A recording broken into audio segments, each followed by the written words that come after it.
আমার পরম দয়াল শ্রী শ্রী ঠাকুর অনুকূল চন্দ্র আসেন মাতা মনমোহিনী দেবীর কুল আলু করে পিতা শিবচন্দ্র চক্রবর্তীর ঔরসে এই পাবনা জেলার হিমায়তপুরে আসেন।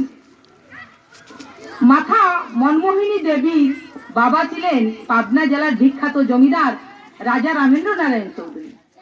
মাতা মনমোহিনী দেবীর বয়স যখন 8 বছর, তখন একদিন পিতা রামেন্দ্র নারায়ণ চৌধুরীকে বলেছিলেন, বাবা, কি কি সদ্গুণ থাকলে মেয়েরা বড় হয়, এই সমাজে মহান বলে পূজিত হয়।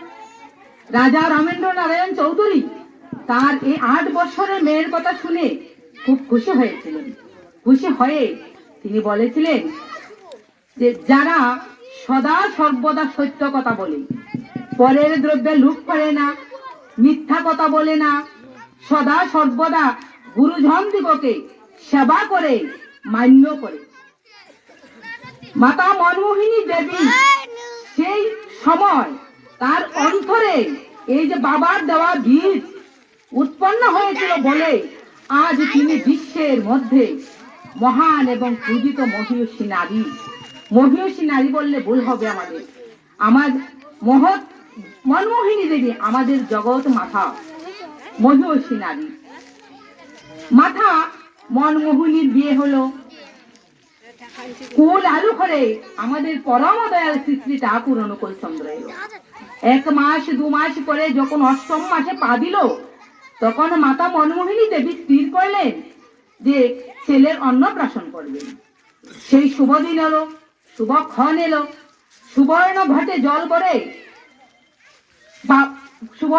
জল ভরে এনে ঠাকুরকে স্নান করানো হলো। পুষ্পরথে করে সারা গ্রাম ঘুরানো হলো। সারা গ্রাম ঘুরিয়ে আনার পরে মা নাম করে পায়েস রান্না করেছিলেন। সেই পায়েস ঠাকুরের মুখে দিয়ে মা ঠাকুরের নামকরণ করেছিলেন। এই সময় মাতা মনমোহিনী দেবী ঠাকুরের নামকরণ করেছিলেন অনুকূল। আর এই যে অনুকূল নামটি করেছিলেন, সেটির একটি অর্থ আছে। অনুকূল,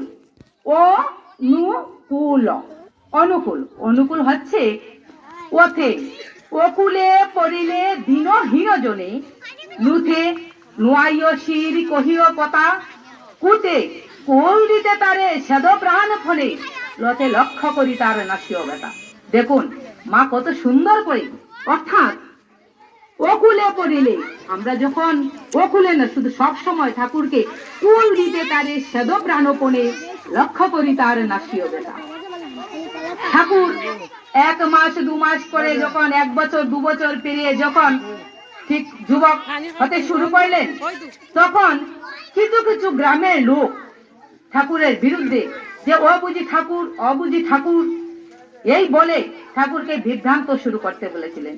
ঠাকুর আমাদের জন্য লিখে গেছেন হাজার হাজার বাণী, কোনটা ছেড়ে কোনটা বলি বলুন তো। ঠাকুর বলেছেন, ভালোবাসা হচ্ছে এমন একটি মুদ্রা যা দিয়ে মানুষের মনকে জয় করা যায়, মানুষকে জয় করা যায়। সেই যে ভালোবাসা ঠাকুর কিভাবে সেই ভালোবাসার প্রমাণ দিয়েছিলেন যে মানুষের মনকে জয় করা যায়, মানুষকে জয় করা যায়, তার একটি ছোট্ট গল্প আমি এখানে বলছি। ঠাকুর যখন যৌবনে পা দিলেন, কিছু কিছু দুষ্ট লোক ঠাকুরের বিরুদ্ধে অপপ্রচার শুরু করতে লাগলেন।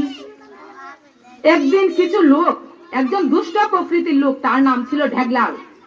ওই ঢেগলালকে তারা বলল যে, ঢেগলাল, ওই যে প্রতিদিন ঠাকুর বারান্দায় বসে যে ভক্তবৃন্দ নিয়ে গল্প করে, ঠাকুরের কথা আলোচনা করে, তুই পারবি? ওই ঠাকুর যে সময় ওই বারান্দায় বসে গল্প করে, মানে ভক্ত আলোচনা করে, তুই পারবি ওই জায়গাটা দাঁড়িয়ে তুই ঠাকুরকে গালিগালাজ করতে? আর ঢেগলাল কি করতো? ঢেগলাল সারাদিন টমটম চালিয়ে যে রোজগার করতো, সেই টমটমের যে উপার্জন হতো, সেই উপার্জন দিয়ে তার সংসার চলতো। তখন পরের দিন ঠাকুর যথাসময়ে ওই বারান্দায় বসলেন ভক্তবৃন্দকে নিয়ে। ঠিক তখনই ঢেগলাল একটু দূরে দাঁড়িয়ে ঠাকুরকে অকথ্য ভাষায় গালিগালাজ করতে লাগলেন। তখন কিছু ভক্তবৃন্দ বলছে, ঠাকুর, ওই দেখুন ঢেগলাল আপনাকে এত অকথ্য ভাষায় গালিগালাজ করছে, এক্ষুনি আপনি আমাকে বলুন, ওর মুন্ডু ছিঁড়ে আপনার চরণে ফেলে দিই। আমার পরম দয়াল ঠাকুর শ্রী শ্রী ঠাকুর অনুকূল চন্দ্র বললেন যে না, তখন ঠাকুর বলছেন না, ওরা তো আর কিছু করতে পারবে না। সারাদিন ঠাকুরকে অবস্থ ভাষায় গালিগালাজ করতে লাগলো। আর ওই যে তারা যে ভেগলালকে যারা কাজে যুক্ত করেছিল, এরা কোথায় যে চলে গেল তার কোনো হদিশ নেই। এদিকে সকাল গড়িয়ে দুপুর হলো, দুপুর গড়িয়ে বিকেল হলো, বিকেল গড়িয়ে সন্ধ্যা হতে লাগলো।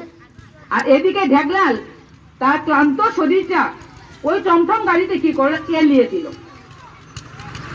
আর তার পরিবারের যে তার পরিবার, স্ত্রী, পুত্র, কন্যা, তাদের চোখে মানে তাদের কথা তার চোখে ভেসে উঠতে লাগলো। ওইদিকে তো ওদের কেউ দেখা নেই। এদিকে আমার পরম দয়াল শ্রী শ্রী ঠাকুর অনুকূল চন্দ্র কি করলেন, কিছু ভক্তগণকে ডেকে আনলেন, বললেন এই তোরা এদিকে আসো, আজ ভেগলালের বাড়িতে তোরা ওই গাড়ি নিয়ে সমস্ত তরি তরকারি সবজি যা লাগে 15 দিনের পর্যন্ত যা প্রয়োজন তা ভেগলালের বাড়িতে পৌঁছে দাও। বললো কি ঠাকুর, আপনাকে তো অবৈধ ভাষায় গালিগালাজ করলো, আর আপনি বলছেন আমরা তার বাড়িতে সবজি চাল ডাল নিয়ে যাব। বললেন আমি বলছি তোরা তাই কর। ঠাকুরের কথা তো ভক্তবৃন্দ তারা শিষ্যরে ফেলতে পারেন না। ঠিক ঠাকুরের কথা মতো ওই সমস্ত জিনিসপত্র নিয়ে